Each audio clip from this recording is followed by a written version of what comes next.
Hey there, and welcome to the Magic Snail Channel. This is where we share real life stories about people dealing with all kinds of situations. Some are funny, some are messy, and some are downright unbelievable. If you like hearing stories that feel real and keep you curious, you'll feel right at home here. So go ahead, like the video, and subscribe to the channel if you want more. We've got plenty of stories waiting for you.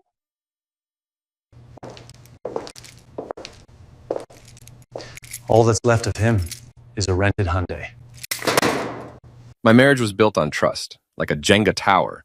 Looks solid until someone's drunk enough to pull the wrong block. I'm Dr. Simon Arden, 41 years old, and I teach forensic law at Northwestern University. Most people think that makes me boring. They're right, mostly. What they don't realize is that boring people notice everything. Take last Tuesday. I'm grading papers in my home office when I hear Marta on the phone in the kitchen. My wife of 19 years, talking in that honey-sweet voice she reserves for clients at her advertising agency. Except it's 10:30 at night and she's giggling like a teenager. "Derek, you're terrible," she whispers, thinking I can't hear. What if Simon finds out? Derek Graham, her business partner. 34, drives a restored 1977 Mustang, and has the kind of confidence that comes from never being told no. I've met him at company parties, the type who calls everyone buddy and slaps backs like he's running for mayor. The giggling stops when I walk into the kitchen for coffee. Marta's face shifts into that practice smile she uses when pitching campaigns to difficult clients. "Just work stuff, honey," she says, ending the call. "Derek's having issues with the Morrison account." I nod, pour my coffee, and go back to my office. But something's bothering me. The Morrison account closed 3 months ago. I remember because Marta complained about Derek screwing up the presentation. Over the next few days, I start paying attention, really paying attention. Marta's working late more often. She's bought new lingerie, expensive stuff from boutiques downtown, not the department store basics she usually favors. She started wearing perfume to the office, a musky scent that makes me think of hotel rooms. The real kicker comes on Friday. I'm cleaning up after our neighbor's barbecue when I overhear Claudia Martinez, Marta's best friend since college, talking to Victoria, Marta's sister. "I still can't believe she's actually doing it," Claudia says, whine making her voice loose. "I mean, Derek's hot and all, but Simon's a good guy." Victoria laughs, the bitter sound she makes when discussing other people's happiness. "Please, Simon's about as exciting as watching paint dry. At least Derek knows how to show a woman a good time. Did you see that hotel suite he booked last weekend? $2,000 a night." My coffee mug slips from my hand, shattering on the patio stones. Both women turn, but I'm already walking away, my mind processing what I've just heard like evidence in a courtroom. That night, I search the house while Marta's in the shower. In her purse, I find a receipt from the Fairmont Hotel. Room service for 2, champagne, strawberries. The date matches last Saturday, when she claimed to be at a marketing conference in Milwaukee. I sit in my office, staring at the receipt, and something cold settles in my chest. Not heartbreak, that would come later. This is the feeling I get when I'm reviewing a case and realize the defendant has been lying from the beginning. It's the moment when sympathy turns to strategy. My phone buzzes. Text message from an unknown number. "Wrong phone, beautiful. Can't wait for tomorrow night. D." I look at the phone in my hand. It's Marta's. She grabbed mine by mistake when she went upstairs. The walls of my marriage don't just have cracks anymore. They're about to come crashing down. The next morning, I wake up with the clarity that comes from accepting an ugly truth. Marta's cheating, Derek's an arrogant fool, and I'm the boring husband who's supposed to quietly disappear into the background while they play out their romance. Except I'm not that kind of boring. I teach forensic law. I know how to gather evidence, build cases, and destroy testimony. More importantly, I know how to be patient. Emotional reactions lead to mistakes, and I can't afford mistakes. Marta's already gone when I get downstairs. Early meeting, according to the note on the counter. I call in sick to the university, something I've done maybe 3 times in 15 years, and settle in for some real detective work. First stop, Derek's social media. The man's an open book, posting constantly about his car, his workouts, his expensive dinners. I scroll through weeks of photos, looking for patterns. There. Last Saturday, a picture of champagne glasses at sunset, tagged at the Fairmont Hotel. The timestamp matches the receipt in Marta's purse exactly. Next, I drive to Marta's office building and park across the street. I feel ridiculous, like some private investigator in a bad movie, but I need to see them together. I need to know how deep this goes. I don't have to wait long. At 11:30, Derek's Mustang pulls up to the building entrance. Marta comes out, and even from 50 yards away, I can see the way she moves toward him, hips swaying, smile bright. She leans through the passenger window for what looks like a quick conversation, but her hand lingers on his arm longer than necessary. They drive off together. I follow, keeping my distance, feeling both foolish and furious. They go to Enzo's, an upscale Italian place downtown. Through the window, I watch them share a bottle of wine, lean across the table, toward each other, touch hands like teenagers on a first date. Derek's doing most of the talking, gesturing with his hands, making Marta laugh. I take pictures with my phone. Not for any legal reason. Illinois is a no-fault divorce state, but because I want evidence of their carelessness. Evidence I can use later. When they leave the restaurant, Derek's hand is on the small of Marta's back, guiding her toward his car. They're so absorbed in each other that they don't notice me following them to the Fairmont Hotel. I park in the garage and take the elevator to the lobby, arriving just in time to see them disappearing into another elevator, Derek's arm around Marta's waist. The floor indicator shows they're going to the 15th floor. I wait in the lobby for 2 hours, reading a newspaper and nursing overpriced coffee. When they finally come down, Marta's hair is different, messier, like she's been running her fingers through it. Derek's shirt is wrinkled. They don't see me as they walk past, too busy whispering to each other and laughing. I follow them outside and watch Derek kiss my wife goodbye in broad daylight, right there on Michigan Avenue, like they're the only two people in the world. That's when the plan starts forming in my mind. Not revenge exactly, something more surgical. They want to act like I don't exist? Fine. But they're about to learn that the boring husband they've been ignoring knows a few things about consequences. I drive home and spend the evening researching Derek Graham. Social media, professional history, public records. The man's an open book, and what I read makes me smile for the first time in days. Derek's married, has been for 6 years, to a woman named Patricia, who happens to be a silent partner in Marta's advertising agency. She's also the daughter of the agency's biggest client, a construction company that accounts for about 30% of their annual revenue. This is going to be easier than I thought. Monday morning, I'm back to my normal routine. Coffee, newspaper, kiss goodbye from my cheating wife. Except now I'm playing a different game. And Marta doesn't know the rules have changed. "How was your weekend?" I ask as she gathers her things for work. "Quiet," she says without looking at me. "Just caught up on some reading." "That's nice. I was thinking we should have Derek and his wife over for dinner sometime. Patricia, right? I'd love to meet her." Marta freezes, her hand halfway to her car keys. "Why would you want to do that?" "Well, Derek's your business partner. Seems like we should be more social with your colleagues." I smile innocently. "Unless there's some reason that would be awkward?" "No, of course not," she says quickly. We're not really that kind of friends." "What kind of friends are you?" The question hangs in the air between us. Marta's face goes through several expressions: confusion, irritation, something that might be fear. "The professional kind, Simon. Don't be weird." She leaves without kissing me goodbye, something that would have hurt last week. Today, it just confirms what I already know. I wait an hour, then call the university to cancel my morning classes. Time for Phase 2.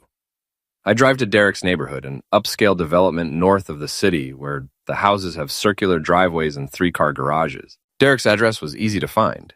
He's listed as Patricia's husband on the construction company's website. The house is impressive, all glass and steel angles, with Derek's Mustang parked prominently in the driveway like a trophy. I park down the street and wait. At noon, Patricia Graham emerges from the house. She's attractive in a polished way. Blonde hair, expensive workout clothes. The kind of woman who lunches at country clubs and chairs charity committees. She gets into a white BMW and drives off. I follow her to an upscale gym, then to a coffee shop where she meets 2 other women who look like they stepped out of a magazine. I take a seat at a nearby table and listen. "Can't believe Derek's working so much lately," Patricia is saying. "He's never home anymore.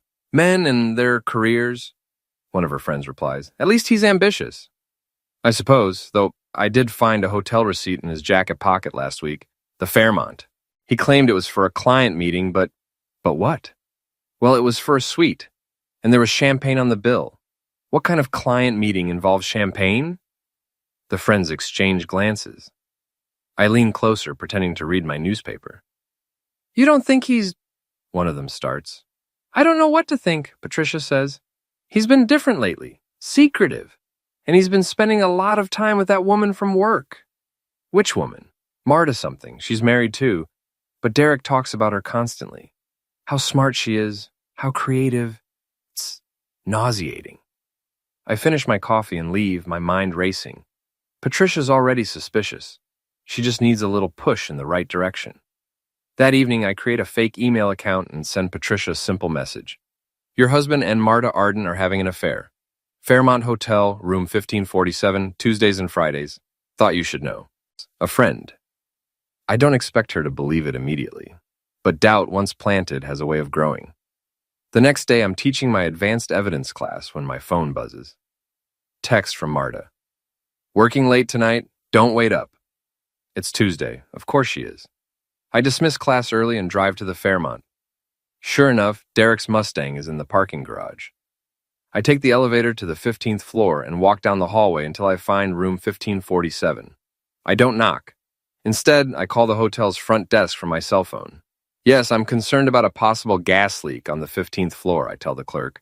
I'm smelling something strange near room 1547. You might want to evacuate that area as a precaution. 20 minutes later, a hotel employee is knocking on the door, explaining about the gas leak and asking guests to evacuate immediately. I'm positioned at the end of the hallway with my phone ready. The door opens and Derek emerges first, looking annoyed and disheveled. His shirt is unbuttoned, his hair messed. Behind him comes Marta, trying to smooth down her dress, her lipstick smeared. I get it all on video. The guilty looks, the way they avoid eye contact with the hotel employee, Derek's protective hand on Marta's back as they hurry toward the elevator. But the real prize comes as they're waiting for the elevator. Patricia Graham steps out of the elevator they're about to enter. The look on Derek's face is priceless, pure panic, like a deer caught in headlights. Marta goes pale, realizing immediately who this woman must be. Derek? Patricia's voice is ice cold. What are you doing here? Patricia, I can explain. With her? Patricia's gaze shifts to Marta, taking in the disheveled appearance, the obvious guilt. You're the woman from the office. I'm recording everything, staying hidden around the corner, watching my cheating wife's world begin to crumble. It's not what it looks like, Derek stammers. Really, because it looks like you're screwing your business partner in a hotel room while I'm at home planning our anniversary dinner. The elevator arrives with a soft ding. Other hotel guests are gathering in the hallway, evacuating their rooms, and now they're all staring at this domestic drama playing out in front of them. Patricia, please, Marta finally speaks. Let's not make a scene. A scene? Patricia laughs. But there's no humor in it. You're worried about a scene? You're sleeping with my husband, and you're worried about embarrassing yourself? Security arrives then, trying to manage the evacuation, but the damage is done. Patricia storms off, leaving Derek and Marta standing there like actors who've forgotten their lines. I slip away before they can spot me, but I have everything I need. The video, the confrontation, the public humiliation. Phase 2 is complete. Time for the real war to begin. The fallout from Tuesday's hotel encounter spreads faster than gossip at a high school reunion. By Thursday morning, I'm hearing whispers in the faculty lounge about some scandal at Marta's agency. By Friday, Claudia calls me directly. Simon, I think you should know, she says, her voice careful. There are rumors going around about Marta and Derek. What kind of rumors? I ask, playing innocent. That they're involved. Patricia Graham is telling everyone who'll listen that she caught them together at a hotel. That's ridiculous, I say, injecting just the right amount of disbelief into my voice. Marta would never... I know, but Simon, Patricia's not just Derek's wife. Her family owns Morrison Construction. They're the agency's biggest client. I let that sink in for a moment. What does that mean for the agency? It means if Patricia convinces her father to pull their account, Marta and Derek are finished. After I hang up, I allow myself a small smile. I didn't plan for Patricia to be connected to the agency's biggest client. That's just beautiful irony. But I'm not done yet. That evening, Marta comes home looking like she's been through a blender. Her usually perfect hair is limp, her makeup smudged. She drops her purse by the door and slumps into a kitchen chair. "Rough day?" I ask. "The worst." She looks up at me, and for a moment, I see the woman I married 20 years ago, vulnerable, uncertain. "Simon, if I told you I made a terrible mistake, would you forgive me?" Here it comes. The confession, the tears, the plea for understanding. Part of me, a small part, wants to take her in my arms and pretend none of this happened. But that part is overwhelmed by the cold anger that's been building for weeks. "What kind of mistake?" I ask. She starts crying then, ugly sobs that shake her whole body. "I've been seeing Derek. We've been having an affair." I sit down across from her, keeping my expression neutral. "How long? 3 months, maybe 4? I don't know why I did it. I was feeling old, invisible. Derek made me feel young again." "And you decided our marriage was worth less than feeling young?" "No, that's not Simon. I love you. I've always loved you. This thing with Derek, it was just physical. It didn't mean anything." "It meant enough for you to lie to me every day for 4 months." She reaches across the table for my hand, but I pull away. "I ended it," she says desperately.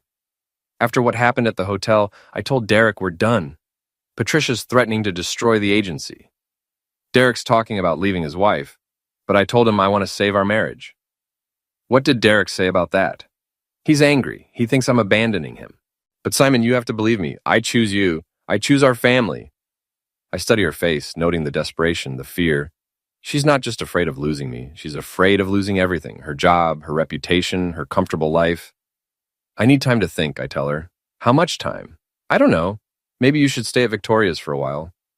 The suggestion hits her like a physical blow. "You're kicking me out?"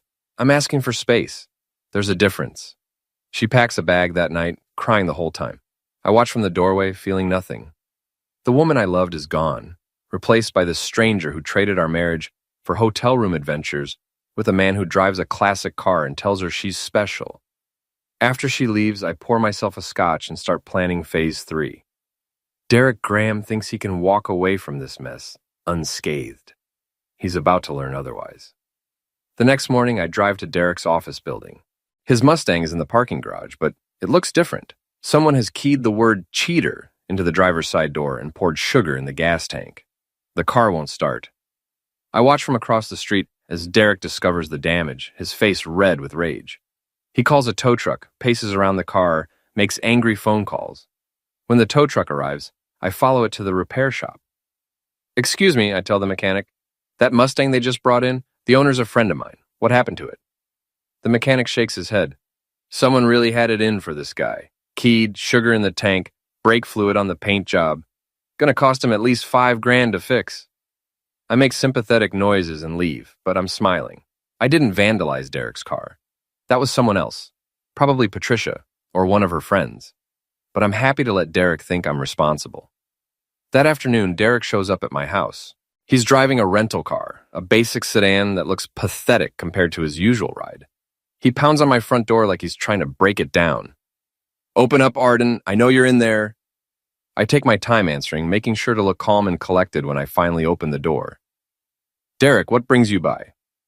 "You know perfectly well what brings me by. You destroyed my car." "Did I? That's a serious accusation. Do you have any proof?" His face is purple with rage. "Don't play games with me. You found out about Marta and me, and now you're trying to ruin my life. Your life seems to be ruining itself just fine without my help. I heard Patricia's family is pulling their account from the agency. That must be stressful. You sanctimonious bastard. You think you're so much better than me? Your wife came to me because she was bored out of her mind. You want to know what she told me about you?" "Not particularly. She said you were like having love with a corpse. No passion, no excitement, just going through the motions." The words are designed to hurt, and they do.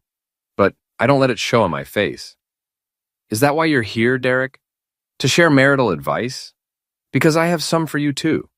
When your wife divorces you and takes half of everything, remember that it was worth it for 4 months with a woman who just told you she chooses her boring husband over you." His face goes white. "Marta told you that?"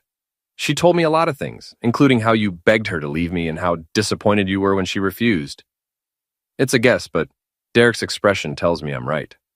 You're pathetic, he snarls. Maybe, but I'm pathetic and married. You're just pathetic. He takes a step toward me, hands clenched into fists. For a moment, I think he might actually try to hit me. Instead, he spits on my doorstep and stalks back to his rental car. This isn't over, he calls out. Yes, it is, I reply. You just don't know it yet. That night, I send an anonymous email to the partners at Derek's agency, detailing his affair with a married colleague and the resulting loss of their biggest client. I include Patricia's contact information and suggest they might want to hear her side of the story. By Monday morning, Derek Graham is unemployed. The agency fires Derek on Monday morning. By Tuesday, the story's all over their industry, the hotshot account manager who destroyed his career for an affair. Marta calls me in tears, begging to come home. They're blaming me too, she sobs over the phone. They think I seduced Derek to sabotage the Morrison account. It's insane. Why would they think that? Because Patricia's been telling everyone I'm some kind of corporate spy. She's convinced her father that I deliberately broke up her marriage to hurt their business. Are you going to be fired too? I don't know. They've suspended me pending an investigation. Simon, I need to come home. I can't deal with this alone. The investigation will be easier if we're not living together. It looks better. Since when do you care how things look? Since my wife's affair became public knowledge. There's silence on the line, then. I thought you forgave me. I said I needed time to think. I'm still thinking. How much more time? I'll let you know. I hang up and immediately call my lawyer, Jim Hendricks. Jim's an old friend from law school, now a partner at one of the city's top divorce firms. Simon, I heard about Marta. I'm sorry. Don't be. I need to discuss my options. You're thinking about divorce? I'm thinking about protecting myself. If Marta loses her job, she's going to need financial support. I want to know what I'm looking at. Jim runs through the numbers. Illinois is a no-fault state, so Marta's affair won't affect the division of assets. But her loss of income could mean alimony payments for years. There is one thing that might help, Jim says. If you can prove she committed fraud or wasted marital assets during the affair, expensive hotels, gifts, things like that, you might be able to recoup some of those costs. I think about the hotel receipts, the new lingerie, the expensive dinners. I might have some documentation. Bring me everything you have. We'll see what we can do. That afternoon, I get an unexpected visitor. Patricia Graham, looking like she hasn't slept in days, stands on my doorstep holding a manila envelope. Mrs. Graham, this is a surprise. May I come in? I think we need to talk. I lead her to the living room, offering coffee she declines. She sits on the edge of the sofa, clutching the envelope like a lifeline. I know you were at the hotel that day, she says without preamble. My blood goes cold, but I keep my expression neutral. I'm sorry. The gas leak. There was no gas leak. I called the hotel to complain about the evacuation, and they told me someone phoned in a false alarm. Someone who wanted to flush out the guests in room 1547. I say nothing, waiting. It was smart, she continues. I never would have caught them otherwise. Derek's too careful and your wife's too smart, but you forced them into the open. Why are you here, Mrs. Graham? She opens the envelope and pulls out a stack of photographs, hotel receipts, credit card statements, phone records. I've been investigating my husband's affair since I got suspicious last month. I have evidence going back 6 months, longer than your wife admitted to you. The photos show Derek and Marta at restaurants, hotels, even what looks like a weekend getaway to Wisconsin. The receipts total thousands of dollars, all charged to Derek's credit cards. I'm divorcing Derek, Patricia says, but I want more than just half of his assets. I want him destroyed. And I want your wife destroyed too. What are you proposing? A partnership. You help me expose everything they've done, and I'll make sure you get copies of all this evidence. Think about how it would look in divorce court. Your wife carrying on a 6-month affair, lying about the timeline, spending your family's money on hotel rooms and romantic getaways. I study the photographs, my mind racing. Marta told me 4 months, but Patricia's evidence shows it started much earlier. The lies run deeper than I thought. What kind of help are you looking for? Derek's been calling me, begging for a reconciliation. He wants to meet tomorrow night to explain everything. I want you there, hidden, recording the conversation. When he confesses to the affair, admits how long it's been going on, I want it all on tape. Why do you need me for that? Because Derek's not stupid. He'll suspect I'm recording if I'm alone. But if you're there as backup, hidden somewhere, he'll think he's safe. It's risky, but the potential payoff is enormous. Where's the meeting? Our house. Derek's coming at 8 o'clock. I'll leave the back door unlocked. You can hide in the study. There's a closet with a perfect view of the living room. I consider the proposal. It's borderline illegal, definitely unethical. But Derek and Marta destroyed my marriage with lies and betrayal. Turnabout seems fair. I'll do it, I tell her. Patricia smiles for the first time since she arrived. Good, because I have one more surprise for you. She pulls out a final photograph. It shows Derek and Marta in what looks like a jewelry store, examining rings. This was taken last week after your wife supposedly ended the affair. They were looking at engagement rings, Simon. Derek's planning to leave me, and your wife's planning to leave you. The photograph hits me like a physical blow. While Marta was crying in our kitchen, confessing her affair and begging for forgiveness, she was secretly planning her future with Derek. I thought you should know, Patricia says quietly, before you decide whether to take her back. After she leaves, I sit alone in my house, staring at the photograph. The woman in the picture, smiling as she examines diamond rings with her lover, is a stranger. The Marta I married, the mother of my children, the woman I loved for 20 years, she's gone. Time for the final phase. Wednesday night, I park 3 blocks from Derek's house and walk through the shadows to his backyard. The neighborhood is quiet. Expensive homes set far apart with mature trees providing cover.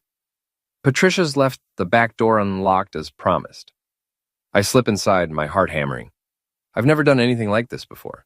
Breaking into someone's house, planning to secretly record a conversation. But the photograph of Marta and Derek shopping for engagement rings burned away the last of my moral reservations. The study is exactly where Patricia described it, with a walk-in closet that offers a perfect view of the living room through partially open doors. I position myself in the back corner, phone ready to record, and wait. At exactly 8 o'clock, I hear Derek's key in the front door. He calls out Patricia's name, his voice echoing through the house. I'm in the living room, she responds. I hear his footsteps crossing the hardwood floor, then see him enter my field of view. He looks terrible, unshaven, wearing wrinkled clothes like he's been sleeping in his car. The confident, arrogant man I met at office parties is gone, replaced by someone desperate and defeated. Thank you for agreeing to see me, he says, sitting across from Patricia. I haven't agreed to anything except this conversation. Patricia, I know I screwed up. I know I hurt you. But we can fix this. Can we? How do we fix 6 months of lies, Derek? How do we fix you planning to leave me for another woman? Derek's face goes pale. Who told you that? Does it matter? I know about the ring shopping, Derek. I know you and Marta were planning your future together while lying to both of our spouses. I start recording, my phone capturing every word. It wasn't like that, Derek says weakly. Then what was it like? Explain it to me.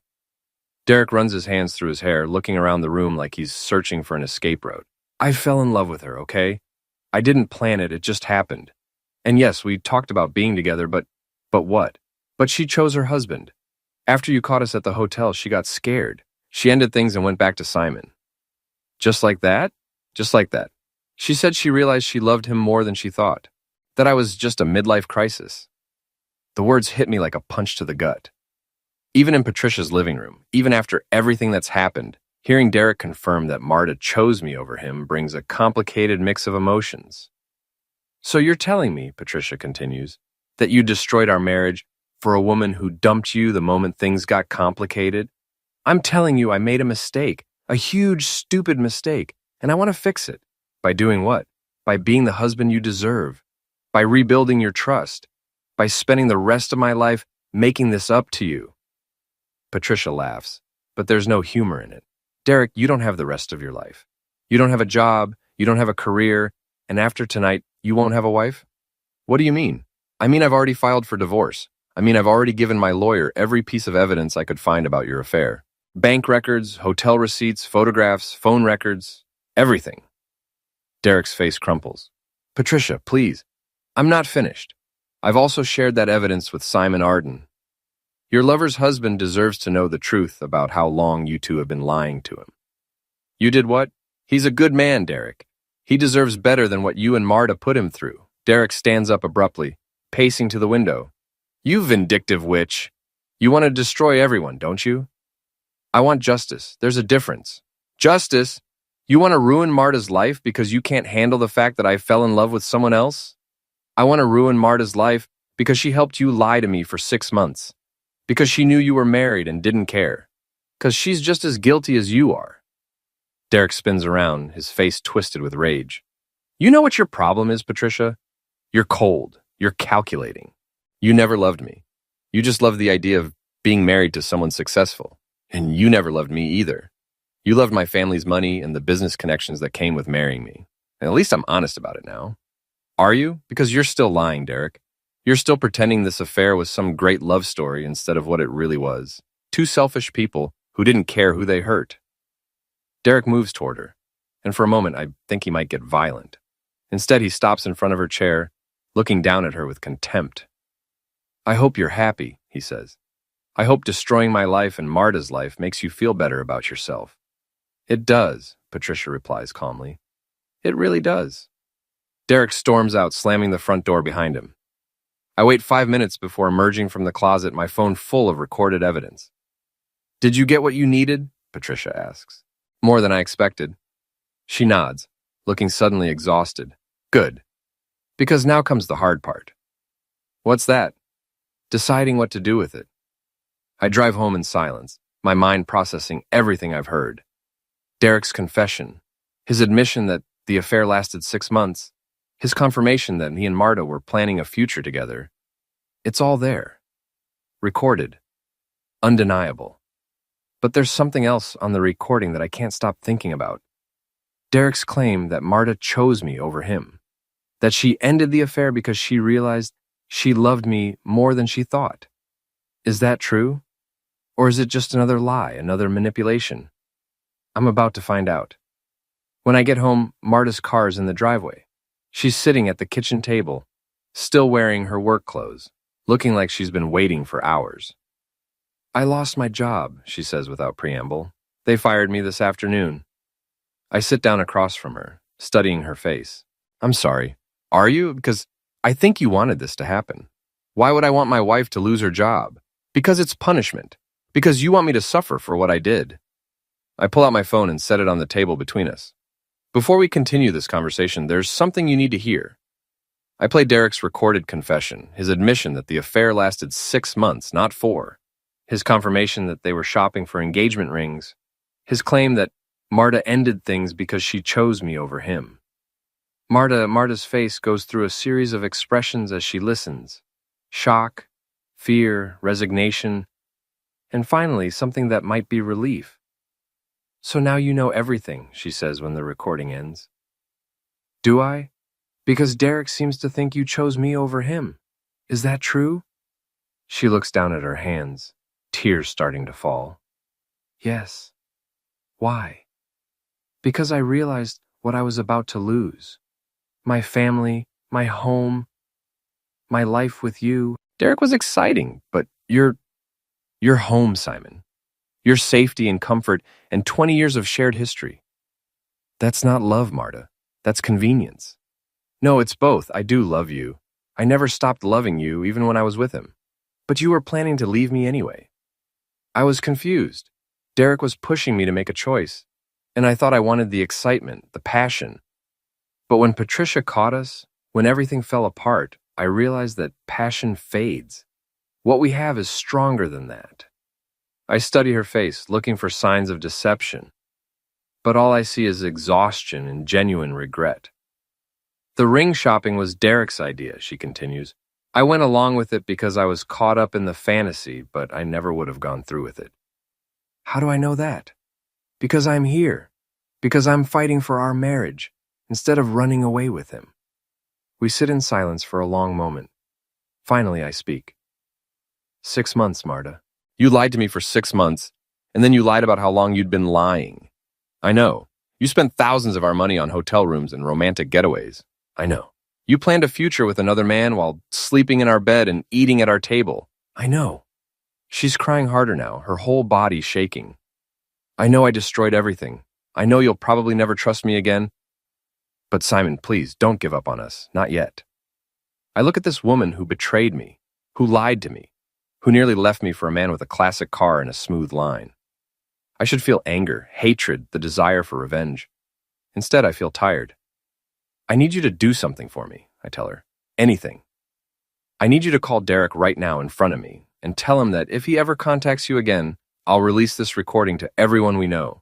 His family, his friends, potential employers, everyone.